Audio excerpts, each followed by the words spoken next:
సహాయాతన్ 2019 పేరుతో హైదరాబాద్ కోకాపేట్లోని global edge school grounds లో నిర్వహించిన రన్ సైక్లింగ్ కార్యక్రమాలు అందరినీ ఆకట్టుకున్నాయి. Kapil groups, global edge school, helping hands ఆధ్వర్యంలో జరిగిన రన్ సైక్లింగ్ పోటీల్లో చిన్నారులతో సహా తల్లిదండ్రులు ఉత్సాహంగా పాల్గొన్నారు.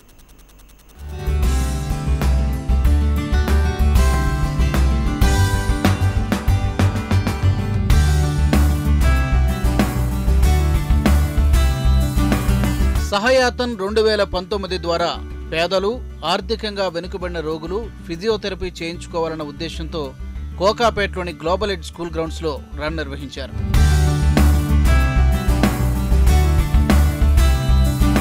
Kapil groups, global edge school, helping hands ఆధ్వర్యంలో సైక్లింగ్తో పాటు 3K, 5K, 10K రన్స్ నిర్వహించారు.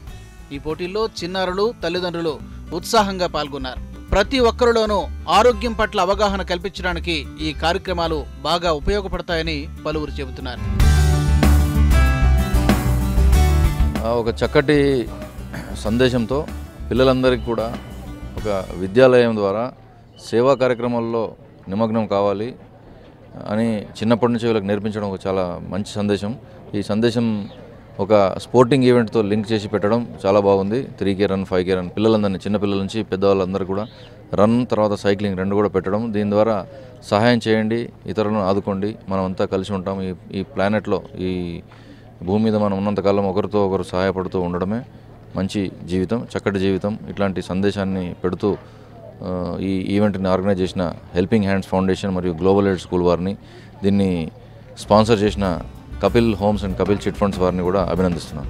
ఈ కార్యక్రమానికి ముఖ్య అతిథులుగా Kapil groups chairman Vamanarao, global edge school director Ranjitharao, DCP Ramesh Reddy హాజరయ్యారు.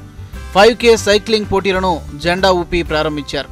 ఈ సందర్భంగా చిన్నారులు అద్దరగొట్టే స్టెప్పులేసి సందడి చేశారు. స్టూడెంట్స్తో పాటు వాళ్ళ పేరెంట్స్ అందరూ కూడా పార్టిసిపేట్ చేయడము, ఇది హెల్త్కి, దాంతోపాటు ఇటు సోషల్ ఇష్యూ కూడా ఉంది కాబట్టి ఇలాంటి ప్రోగ్రామ్స్ ఇంకా చాలా కండక్ట్ చేస్తే చాలా బాగుంటుందని కూడా చెప్తున్నారు.